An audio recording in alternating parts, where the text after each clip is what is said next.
So today I want to share with you, if you have low back pain and weak glutes, how to help correct your weak glutes.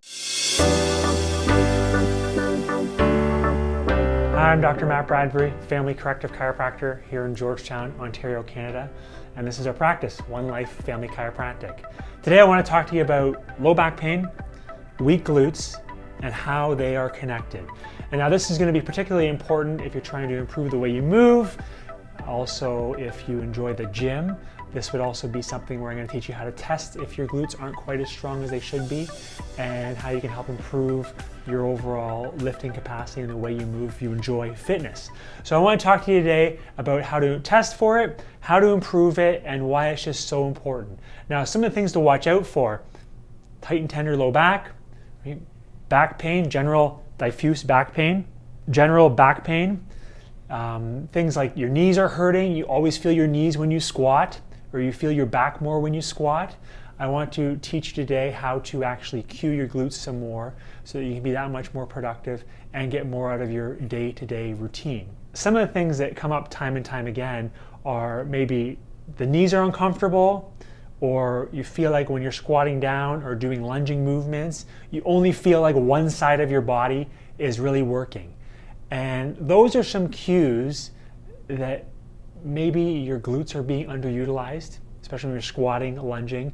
So I want to teach you today some ideas on how you can improve that, and some neat things about how, yes, your low back is part of the equation. Your glutes are going to be part of it too, because your glutes cross over your SI joint to help stabilize and control things. And also your lats, which come from up here and come all the way down. This is your back. Come from here and wrap around and are connected all the way through here to your back, as well as down to your glute area. So it's all connected. So I want to show you today some ideas on, first of all, how to test. So from time to time, I'll hear things like, my knees are uncomfortable, my low back's uncomfortable, and maybe I feel like I'm squatting or I'm lunging and I'm only feeling like I'm using one leg. Or if I squat and I have a partner look, I see them shift off side to side. So these are some things that I really want you to pay attention to today. And remember that your glutes cross over your SI joint, help stabilize things, are prime movers to help keep you upright in your day-to-day tasks.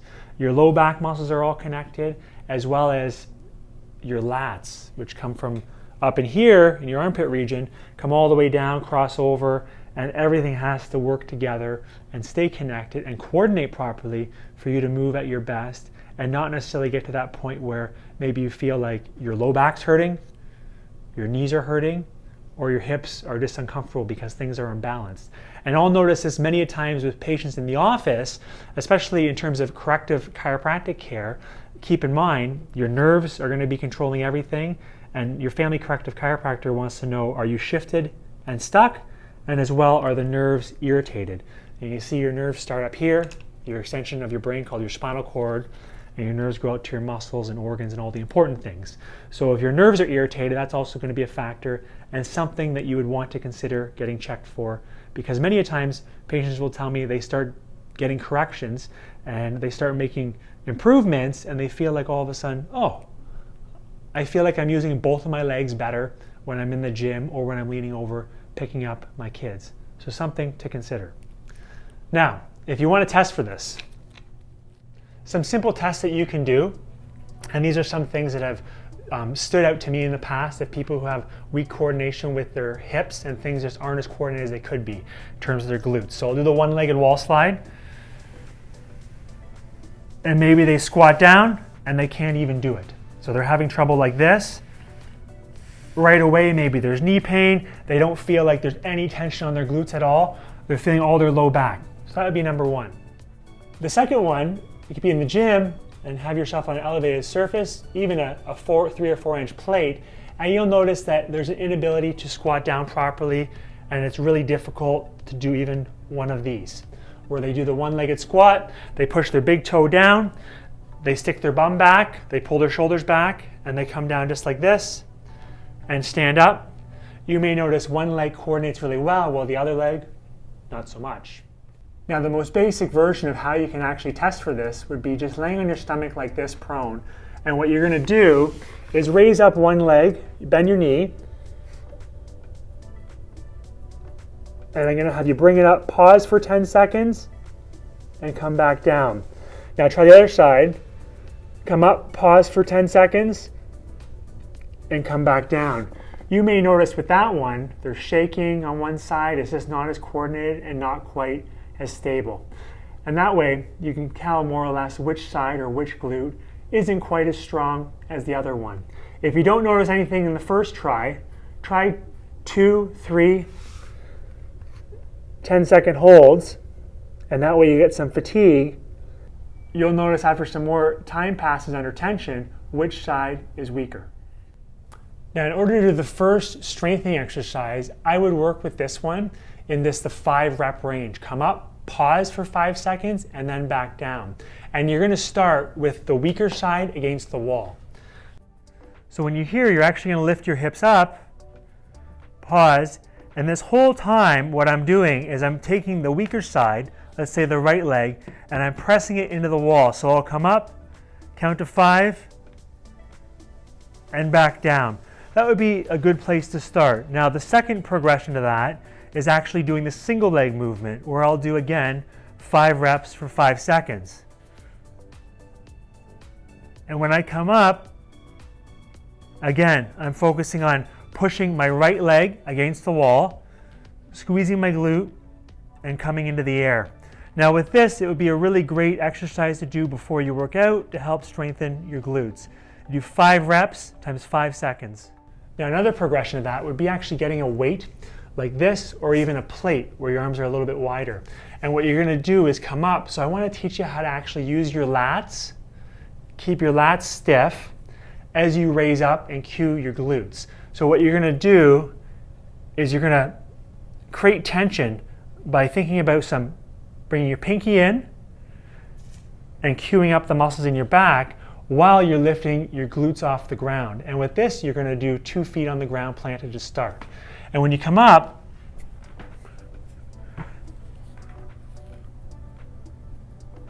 pause and back down. I like to come up. With this, you can do 3 to 5 seconds, pausing and back down.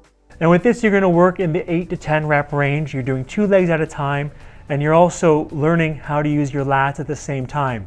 Now, really important things that I mentioned, keeping your shoulders halfway back and trying to think about turning your elbows towards the ground or turning your pinky in, just like this. Keeping this stiff, keeping your lats stiff while you're learning to use your glutes again. Now, if you've noticed it's your right side you're working on, I'm gonna have you bend your knee to start here. And this is a very beginner way to start, help cueing and getting your brain used to knowing where your glutes are and how to contract them. So what you're gonna do is actually bring your toes to your nose, let your foot turn in a little bit so you're externally rotating your hip, and then you're gonna raise up off of the ground.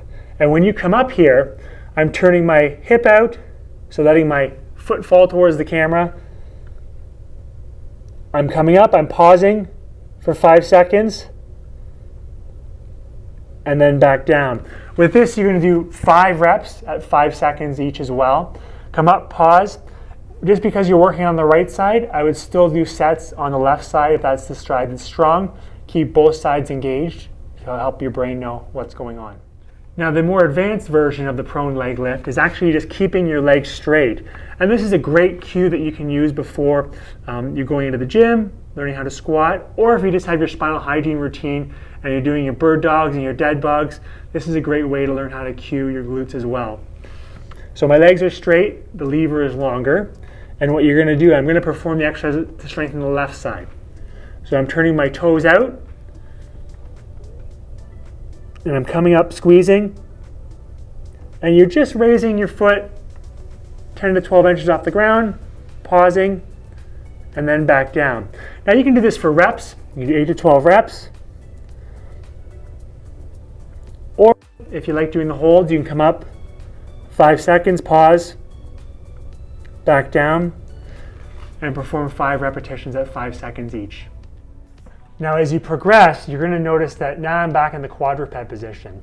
And you'll see right here, what you can do is actually just shoulders over your hands, hips over your knees, and come up just like this.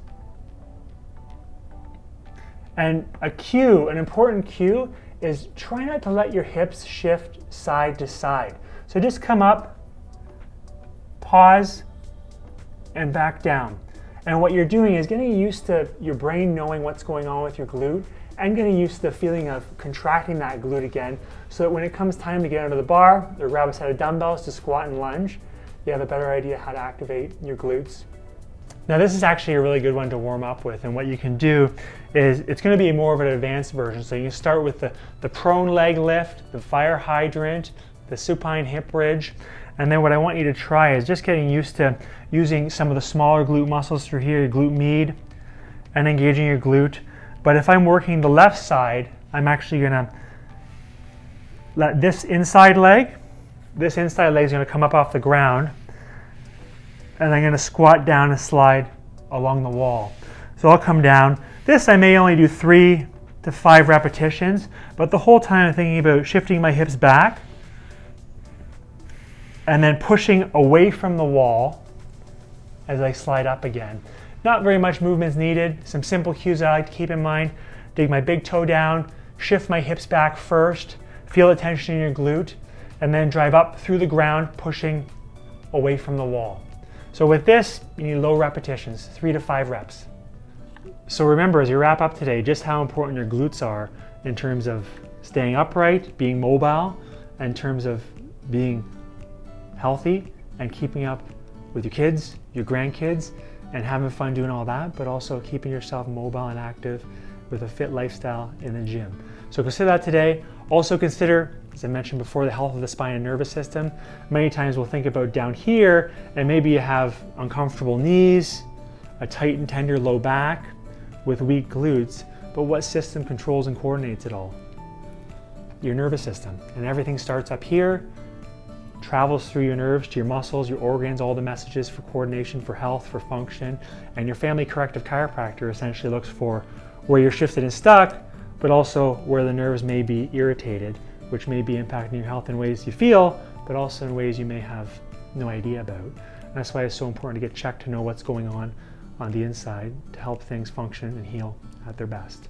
Also, as an aside, one thing that I love to share is we talk a lot about stress management, and oftentimes if you're more tense, it's going to impact your hamstrings, your hip flexors, your front muscles. Everything may be more tight and protected. And if those muscles are more tight and protected, you may not be able to be at your best. And corrective chiropractic care may have an impact on your stress response, which may help open you up and move that much better so you can heal better and function better. So consider that too. Anyways, hope you're having a great day out there. And as always, consistency is key. Stack this together for 60, 90 days. Park it in front of your workout. Perform it, for 5 minutes before you work out. Pick one thing to do every single day. Watch the change over 60 to 90 days. Consistency is going to be key, okay? Otherwise, I'll leave you at that today. And of course, if you enjoyed this, my only ask is share it with someone you care about, or you want to know more about their health. That's a big mission I have in terms of helping people understand their health more, in terms of get to function better and great spine and nervous system health, and I simply can't do it alone. So if you have a moment, click share, send it to your feed, that way someone else can get the message too, or simply grab the URL and send it off to somebody you care about so they can find the benefit too. I'll talk to you soon. Remember, you're far stronger, more resilient, and resourceful than you necessarily been led to believe. Bye for now.